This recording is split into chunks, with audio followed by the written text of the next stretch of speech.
अस्सलाम वालेकुम बच्चों, हमने हमारा पहला सबक हमारी ज़मीन और हमारा निज़ाम शमसी। इस सबक में हमने निज़ाम शमसी में गर्दिश करने वाले सैयारों की मालूमात हासिल की और हमने ये भी जाना कि हमारी ज़मीन एक सैयारा है जो सूरज के इतराफ़ गर्दिश करती है। आज हम इस सबक में हमारी ज़मीन की गर्दिश की मालूमात हासिल करेंगे। महवरी गर्दिश किसे कहते हैं, हम एक छोटे से तजुर्बे के साथ समझेंगे। एक लट्टू लीजिए, इसे घुमाकर इसका मुशाहिदा कीजिए। लट्टू खुद के इतराफ घूमता है। कोई भी चीज़ जो अपने इतराफ घूमती है हकीकत में वो नज़र ना आने वाली एक लकीर के इतराफ घूमती है। किसी चीज़ का खुद के इतराफ घूमना महवरी गर्दिश कहलाता है। वो चीज़ जिस नज़र न आने वाली लकीर के तरफ घूमती है उसे उस चीज़ का महवर कहते हैं। ज़मीन की महवरी गर्दिश को समझने के लिए एक ग्लोब लीजिए, इसे घुमाकर देखिए वो किस लकीर के तरफ घूमता है। देखिए, अब एक शाकोल लेकर तस्वीर में बताए हुए तरीके के मुताबिक ग्लोब के करीब पकड़िए।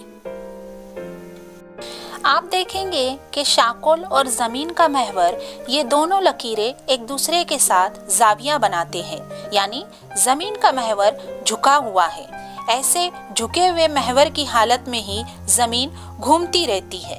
तस्वीर में ज़मीन का महवर NS लकीर के ज़रिए बताया गया है। ये लकीर ज़मीन के मरकज़ से गुजरती है। N और S इन नुकात को ज़मीन के कुतुबैन कहते हैं।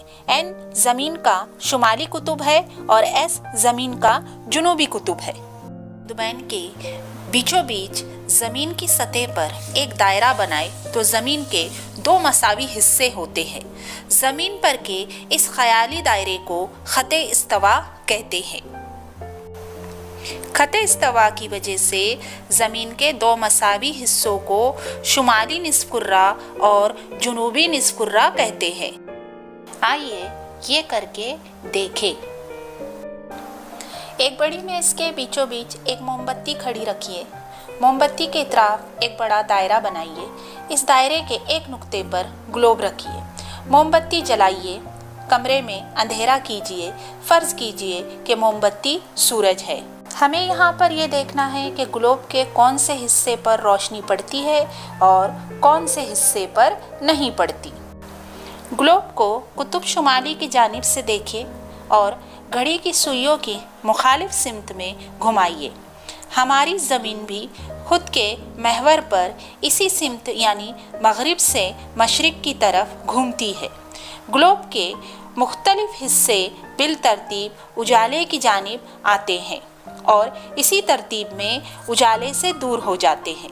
जिस हिस्से पर रोशनी पड़ती है वहाँ दिन होता है, जहाँ रोशनी नहीं पड़ती वहाँ रात होती है। तुलुए आफ्ताब और गुरूबे आफ्ताब, आइए ये करके देखें। एक लाल रंग की टिकली लेकर इसे हम ग्लोब पर चिपकाएंगे और एक मोमबत्ती लेकर ये तजुर्बे को हम करेंगे। ग्लोब को घड़ी की सुइयों की मुखालिफ सिमत में घुमाइए। लाल टिकली पर ग्लोब की किस हालत में तुलुए आफ्ताब, दोपहर और गुरूब आफ्ताब होता है इसका मुशाहिदा कीजिए। टिकली पर एक बार तुलुए आफ्ताब होने के बाद दोबारा तुलुए आफ्ताब कब होता है देखिए। देखेंगे कि जब ज़मीन का अपने महवर पर एक चक्कर पूरा होता है यानी एक महवरी गर्दिश पूरी होती है तब लाल टिकली पर दोबारा तुलुए आफ्ताब होता है।